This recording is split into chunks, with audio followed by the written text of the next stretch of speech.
Vamos a continuar con el tema. Nos quedamos en el nivel 2. El nivel 2 es el arco aórtico.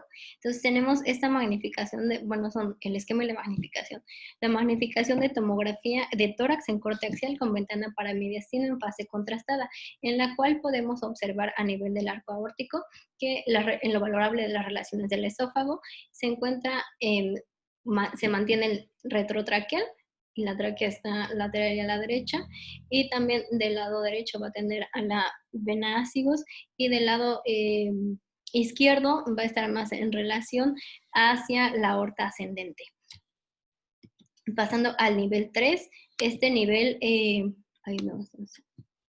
este nivel es la región de la carina. Bueno, este nivel va a ser importante porque aquí tenemos una magnificación de una tomografía en corte axial con ventana paramediastina en fase contrastada a nivel de, va a ser de la carina, ¿no? Aquí ya está a nivel de la bifurcación de la carina. En lo valorable de las relaciones del esófago, vamos a tener que del lado del posterolateral izquierdo, encontramos a la aorta ascendente y de manera más anterior va a estar relacionado, sigue relacionado retrotraqueal y este corte es un nivel inferior, pero ya se alcanza a ver que su relación cercana con el bronquio principal izquierdo. Entonces, en el nivel 4 ya hace contacto. Aquí sí se alcanza, pero aquí es menos claro, por eso aquí tenemos el diagrama. Y son las dos principales relaciones y que aquí hace contacto con el bronquio principal izquierdo. Respecto al nivel 4, aquí es donde inician como tal las relaciones, digamos, del 4 al 6, toda su relación con el retrocardíaca, ¿no? Entonces tenemos aquí una magnificación de tomografía de tórax en corte axial con ventana paramediastina, aunque no sea muy valorable, y en fase contrastada. Esto es a nivel del corazón y en lo valorable de las relaciones con el esófago. Aquí nada más va a estar posterior al ventrículo izquierdo. La aorta sigue estando con su relación posterior. En este otro corte, en el nivel 5, es específicamente el retrocardíaco y este nivel se encuentra en lo valor de las relaciones del esófago, con posterior al igual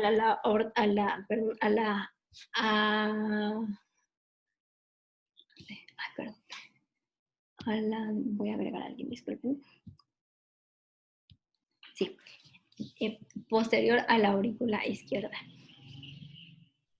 El nivel 6, este nivel va a ser está justo por encima del hiato del hiato esofágico. Y en este nivel, en lo valorable de las relaciones del esófago, vamos a poder visualizar que continúa estando anterior que más bien nada más vamos a visualizar que se mantiene anterior a la aorta descendente y posterior al ventrículo izquierdo. Así lo podemos apreciar de igual manera, en esta magnificación de tomografía en corte axial con ventana paramediastina a nivel igual del aurícula izquierda. El nivel 7 y último es el infradiafragmático o intraabdominal. En esta tomografía en un corte axial con ventana paramediastina en lo valorable de las relaciones del esófago, pero está en fase contrastada, venosa.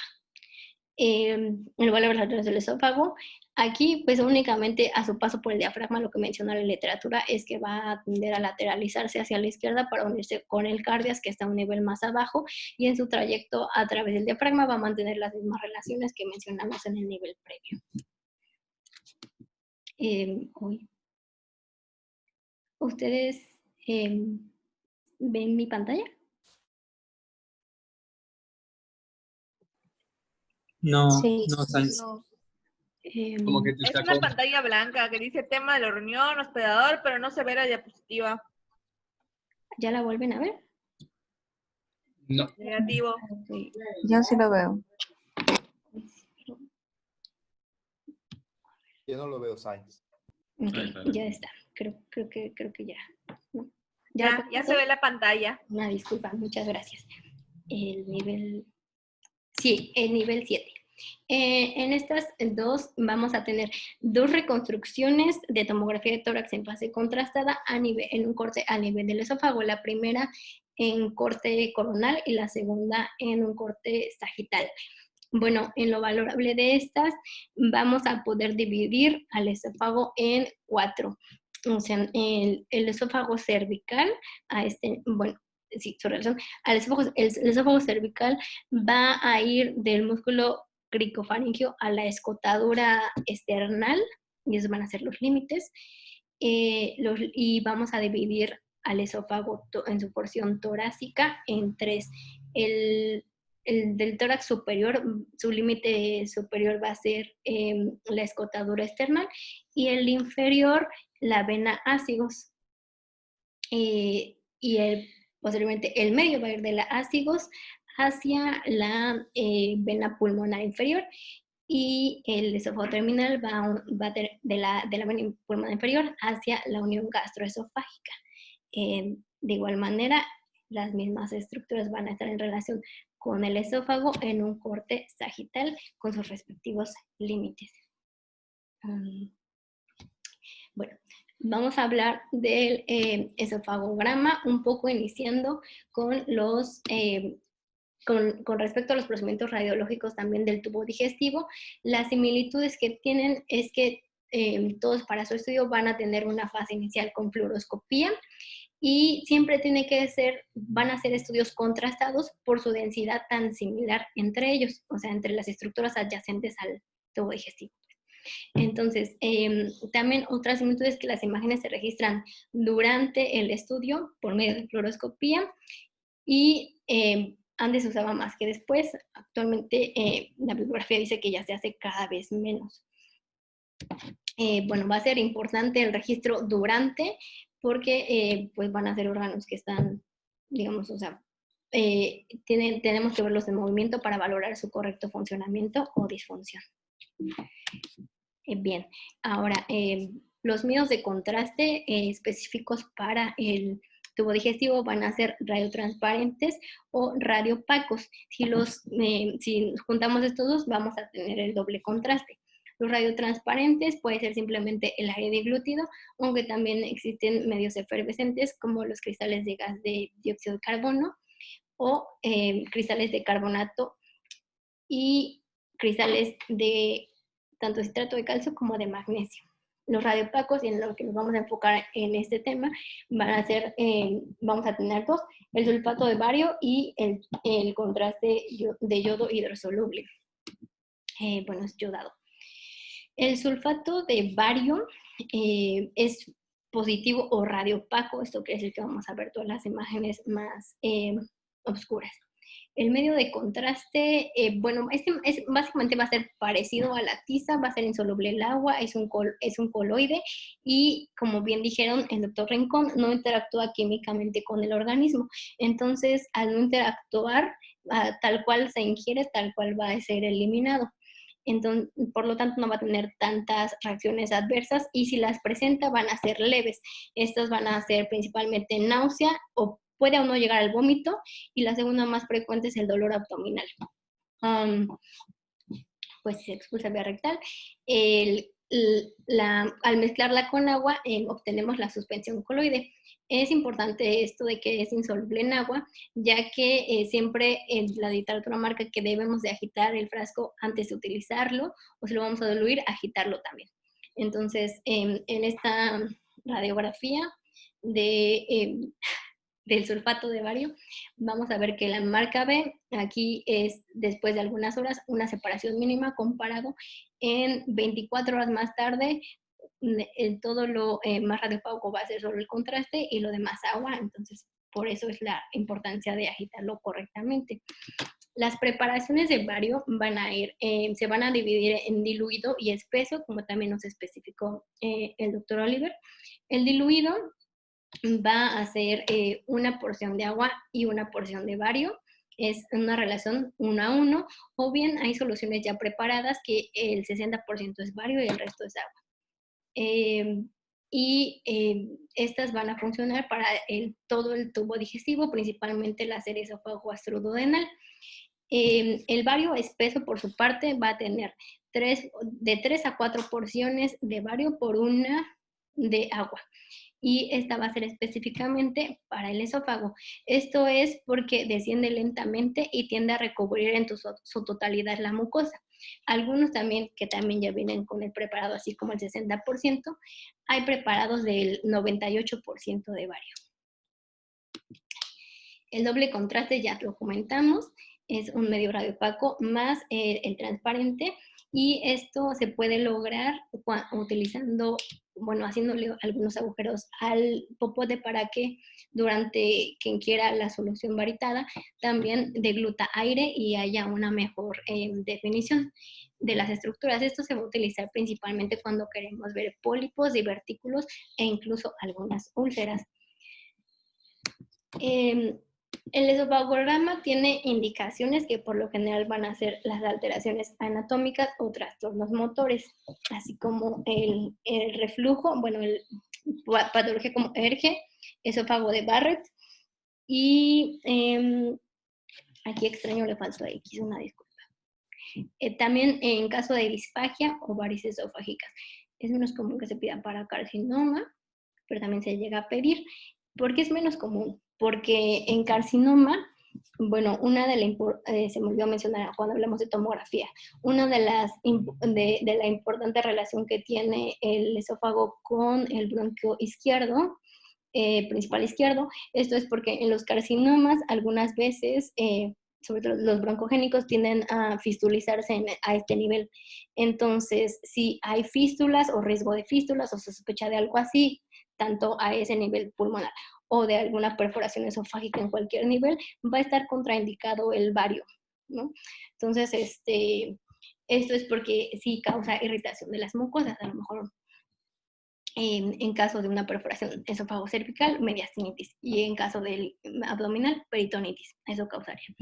Otras contraindicaciones son el embarazo, el riesgo de broncoaspiración o incluso también la dificultad para tragar de algunos pacientes, así como la obstrucción intestinal o estreñimiento grave. Estos tienen que ser graves, ya que pues lo ideal es que tome uno agua después del medio de contraste y así va a ser más rápida su eliminación. De lo contrario, pues se contraindican estas personas. La preparación para el estudio se requieren de 4 horas de ayuno. Vamos a retirar toda la ropa, ponerle al paciente una bata, retirar por completo los objetos metálicos y posteriormente de realizar esto, la anamnesis de por qué le piden el estudio y también muy importante, explicarle al paciente de qué va a tratar. Esto es básicamente para facilitar la cooperación y que entienda también por qué es necesario, ¿no? Entonces, durante la explicación lo que procedería sería decirle cuándo y cómo beber el contraste. Y también, pues, ya previo a todo esto, pues tener preparado tanto la elección, ¿no? Saber si va a ser baritado o hidrosoluble. Después de la inspección general, o sea, de tomar con la sala preparada, el paciente listo, habitualmente la fluoroscopía va a iniciar con la inspección general, como ya había dicho. Esto es una placa previa en la que valoramos el tórax en total, tanto el corazón, pulmones, diafragma, el abdomen, y posteriormente, ya con el paciente en penetración, podemos iniciar la primera fase y siempre sugerirle que tome el vaso de contraste con la mano izquierda, ya que cuando estemos acostados va a quedar cerca del hombro y no va a impedir esto a las proyecciones de ese lado, ¿no? También lo que decía, darle las instrucciones correctas y precisas de cuánto y cuánto debe tomar de contraste, y posteriormente ya podemos pasar a las proyecciones horizontales, las oblicuas y las laterales. La técnica en decúbito supino, en bipedestación la acabamos de decir, y en decúbito supino va a ser central como tal en el rayo de las de luz al paciente con una colimación aproximada de 12 a 15 centímetros pues sí, de anchura.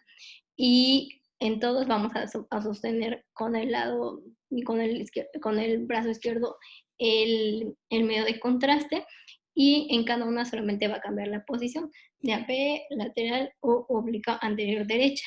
Esto, aquí que va a ser importante que la respiración va a ser justo después de tomar de 3 a 4 sorbos, y va a ser, o sea, la exposición va a ser inmediatamente después de la deglución en apnea.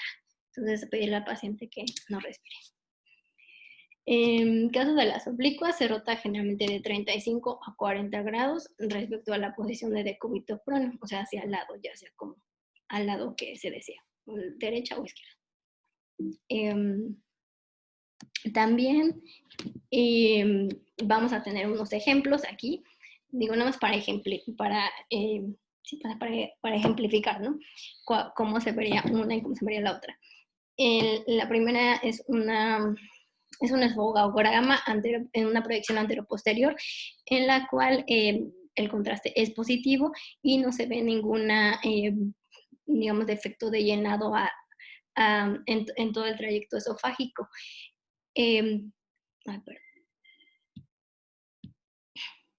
Okay. En todo el trayecto esofágico. Y bueno, pues en lo valorable, no, por ejemplo, el esófago posterior no lo podemos valorar, y tampoco sus paredes laterales. En la oblicua anterior derecha podemos valorar más estructuras. En el caso, por ejemplo, de lo que mencionamos de doble arco aórtico, lo podremos ver, o también una subclave aberrante derecha, se podría ver mejor en esta proyección. Y finalmente, en las proyecciones laterales, en esta es una proyección lateral de un esófago, bueno, no es un esofograma en proyección lateral, en la cual no hay rotación, y aquí hay una superposición superposición de las costillas posteriores, aunque se ve todo el esófago tapizado por el medio de contraste. Entonces, también podemos ver el espacio prevertebral y la cara posterior del esófago. Entonces, podemos valorar eso y parte de silueta cardíaca. Así es. Por último, tenemos un ejemplo de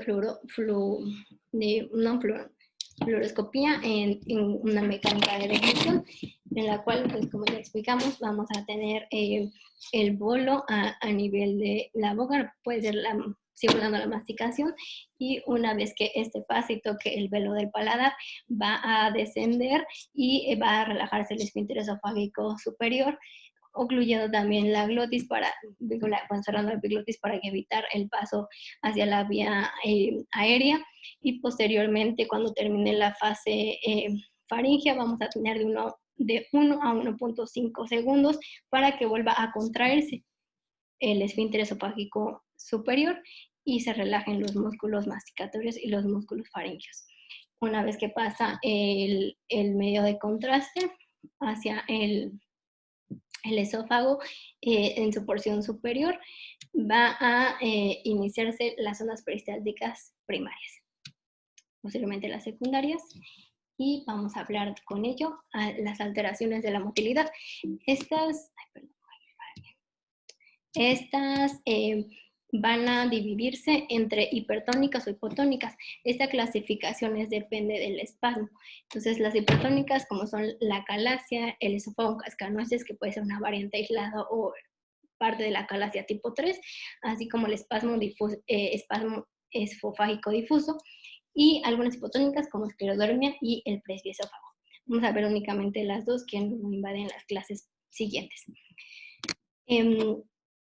Esto ya es un resumen El esófago canoides es como tal va a ser una amplitud peristáltica en el esófago distal, es principalmente en el esófago distal, pero realmente es el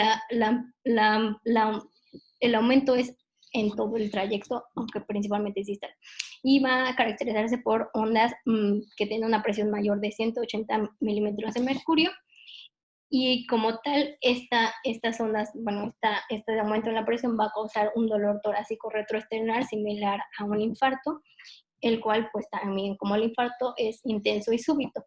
También parte de la inervación del esófago nos hace, bueno, o sea, hace simular o emular cuadros de infarto, aunque en realidad son retroesofágicos.